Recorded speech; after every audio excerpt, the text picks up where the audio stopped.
तो इस मूवी की शुरुआत होती है लास वेगास सिटी से। यहाँ पे हम देखते हैं कि सारी सिटी में ज़ोंबीज फैल चुके हैं और यहाँ पे हर कोई अपनी जान बचा के वहाँ से भाग रहा था क्योंकि ज़ोंबियों ने पूरे शहर को तबाह कर दिया था। उसके बाद हम आगे का सीन देखते हैं। वहाँ पे हम एक कपल को देखते हैं और ये कपल सिटी से बाहर जाने के लिए निकला था। कपल उसके एक दोस्त के यहाँ जाने वाला था और वो दोस्त उन लोगों को इस सिटी से बाहर निकलने वाला था और मैक्सिको लेके जाने वाला था क्योंकि ये इन्फेक्शन वहाँ पे नहीं पहुँचा था। तभी हम देखते हैं कि उस लड़की की तबीयत खराब हो जाती है और उसका पार्टनर कहता है कि थोड़ी ही देर में हम उस जगह पे पहुँच जाएंगे। उसके बाद उसका पार्टनर कार स्टार्ट करने की कोशिश करता है लेकिन उनकी कार फंस जाती है। बहुत कोशिश करने के बाद भी उनकी कार वहाँ से नहीं निकल पाती। इसके बाद ये दोनों बहस करने लगते हैं और एक दूसरे के ऊपर ब्लेम लगाते हैं और तभी वो देखते हैं कि उनकी तरफ एक आदमी बढ़ रहा था और वो लोग देखते हैं कि वो एक ज़ॉम्बी है और उनकी तरफ बहुत ही धीरे धीरे आगे बढ़ रहा था। उसके बाद निक भागते हुए अपनी कार से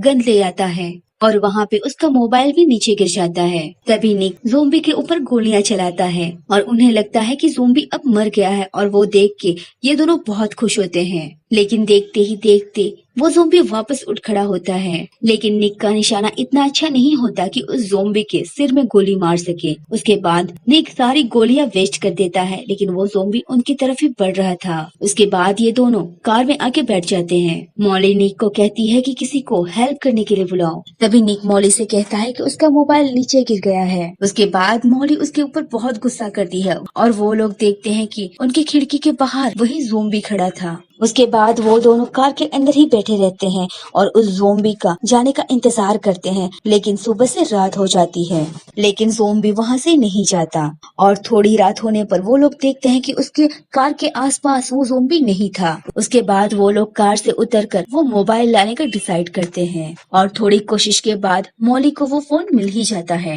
लेकिन वो ज़ॉम्बी भी वहीं पे छुपा था और पीछे से आकर निक के ऊपर अटैक कर देता है और निक को वहीं पे मार देता है। और ये देख के मॉली कार से कुछ जरूरी सामान ले लेती है और वो वहाँ से भाग जाती है। मॉली आगे बढ़ती है और जिमी को कॉल करती है और कहता है कि उसे आने में थोड़ा और टाइम लगेगा लेकिन जिमी उसे जल्द से जल्द आने का कहकर कॉल काट देता है। उसके बाद वो मोबाइल के मैप के जरिए शॉर्टकट निकाल के वहाँ तक जाने की कोशिश करती है और वो अपने बैग में देखती है कि उसके पास जरूरत का बहुत सारा सामान था और उसके बाद वो आगे बढ़ने लगती है लेकिन थोड़ी ही दूरी तय करने के बाद वो थक जाती है और रात भी हो जाती है। उसके बाद वो वहीं पे आग जला के आराम करने लगती है। उसके बाद वो अपने बेटे को याद करती है जो उसकी बड़ी बहन के पास था। उसके बाद हम देखते हैं कि वही ज़ॉम्बी उसके पास आ जाता है और उसके ऊपर अटैक करने की कोशिश करता है। मॉली अपनी पूरी कोशिश लगा के उस ज़ॉम्बी को अपने से दूर करती है और एक सेफ जगह पे आके बैठ जाती है। सुबह होने पर मॉली देखती है कि अभी भी वो ज़ॉम्बी वहीं पे था और उस तक पहुँचने की कोशिश कर रहा था।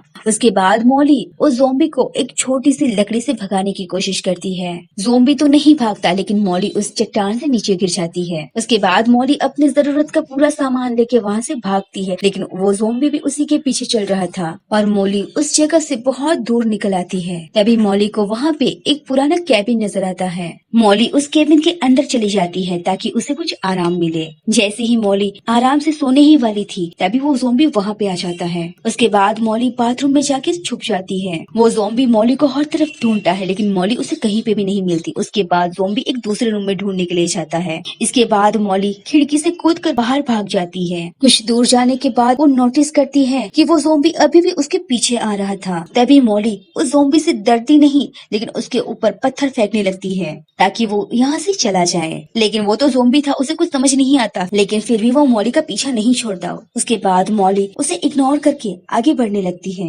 और साथ साथ वो अकेले बड़बड़ कर रही थी। उसके बाद वो ज़ॉम्बी से भी उसका नाम पूछती है। उसके बाद मॉली खुद से ही बात करते हुए आगे बढ़ जाती है और वो उस ज़ॉम्बी का नाम भी स्मार्टी रखती है। उसके बाद मॉली आराम करने के लिए एक चट्टान के ऊपर चढ़ जाती है ताकि ज़ॉम्बी उस तक ना पहुँच पाए और मॉली उस ज़ॉम्बी को अपना पास्ट बता रही थी और तभी हम जानते हैं कि मॉली एक डांसर थी। सुबह होते ही मॉली वापस अपनी मंजिल की ओर बढ़ जाती है और वो ज़ॉम्बी भी उसके साथ साथ चल रहा था। तभी मॉली देखती है कि एक बहुत ही बड़ा रेतीला तूफान उसकी ओर बढ़ रहा था। उसके बाद वो खुद को को बचाने के लिए पीछे की ओर भागती है, लेकिन भागने के बावजूद वो लोग उस तूफान के लपेटे में आ जाते हैं। जब मॉली की आंख खुलती है तो उसे अपना बैग और वो ज़ॉम्बी कहीं पे भी नजर नहीं आ रहा था, यानी कि उस तूफान की वजह से वो दोनों ही खो गए थे। उसी के साथ मॉली को वहाँ पे एक हाईवे भी नजर आ रहा था और उस पर जा रही एक गाड़ी भी। तभी मॉली चिल्लाती है और वो गाड़ी रुक जाती है और उस गाड़ी में से दो आदमी निकल के आते हैं ताकि मॉली की मदद कर सके। उसके बाद वो दो आदमी मॉली को अपनी कार में बिठा लेते हैं और उसे पानी पीने के लिए देते हैं। उसके बाद मॉली उन दोनों आदमी से कहती है कि मेरा सामान कहीं रेत में खो गया है। उसके बाद वो दोनों उसका बैग ढूंढने के लिए जाते हैं और इसी बीच मॉली उनकी कार में रखी एक फोटोग्राफ को देखती है। तभी मॉली को एहसास होने लगता है कि ये दोनों लड़के चोर हैं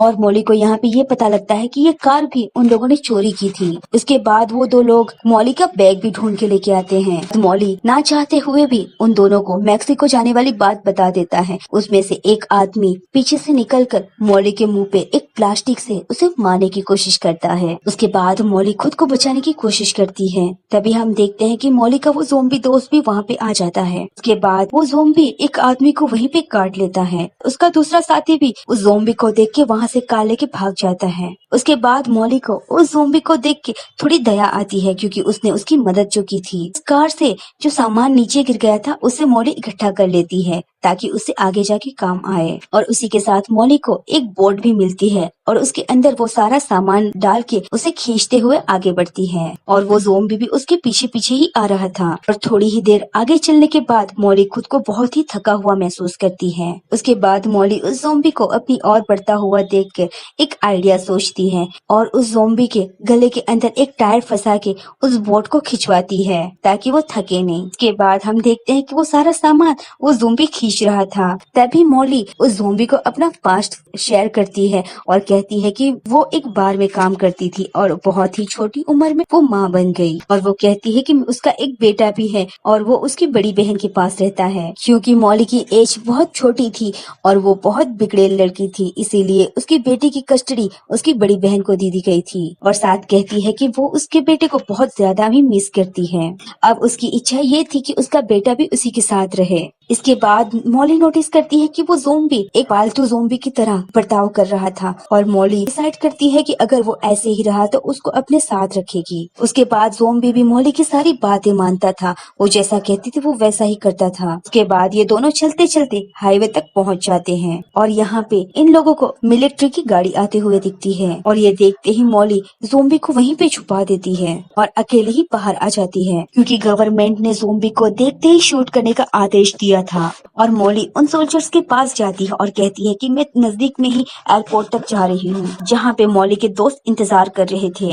उसके बाद वो ज़ॉम्बी भी बाहर निकलता है। तभी मॉली उस ज़ॉम्बी को भागने के लिए कहती है लेकिन ज़ॉम्बी वहाँ से नहीं भागता। वो सोल्जर्स उस ज़ॉम्बी के ऊपर शूट कर देते हैं। इसके बाद वो ज़ॉम्बी और भी ज्यादा अग्रेसिव हो जाता है। उसके बाद वो सोल्जर्स भी वहाँ से चले जाते हैं। इसी बीच उस ज़ॉम्बी ने मॉली के उंगली में काट लिया था। उसके बाद मॉली अपनी उंगली ही काट देती है ताकि वो भी ज़ॉम्बी ना बन जाए। उसके बाद मॉली उस ज़ॉम्बी को उस बोट के अंदर बिठा देती है और वहाँ से आगे बढ़ जाती है। उसके बाद मॉली को वो एयरपोर्ट भी नजर आ जाता है। मॉली को उस ज़ॉम्बी का पर्स हाथ लगता है और उसमें उसकी फोटो होती है। उसके बाद मॉली उस ज़ॉम्बी को भी मार देती है ताकि उसे और ज्यादा तकलीफ फेस ना करनी पड़े। उसके बाद मॉली उस एयरपोर्ट तक पहुंच जाती है और वहाँ पे उसके दोस्त भी उसे मिल जाते हैं। मॉली मैक्सिको जाने से पहले वो अपने बेटे से बात करना चाहती थी। उसके बाद मॉली अपनी बहन के घर कॉल लगाती है और वो कॉल उसका बेटा ही उठाता है और वो कहता है कि यहाँ पे बहुत सारे ज़ॉम्बी फैल चुके हैं और वो एक कमरे के अंदर बंद है और उसकी मदद के लिए भी कोई नहीं आ रहा है। मॉली समझ जाती है कि उसकी बहन भी मारी जा चुकी है। मॉली अपने दोस्त से कहती है कि वो मैक्सिको नहीं जा रही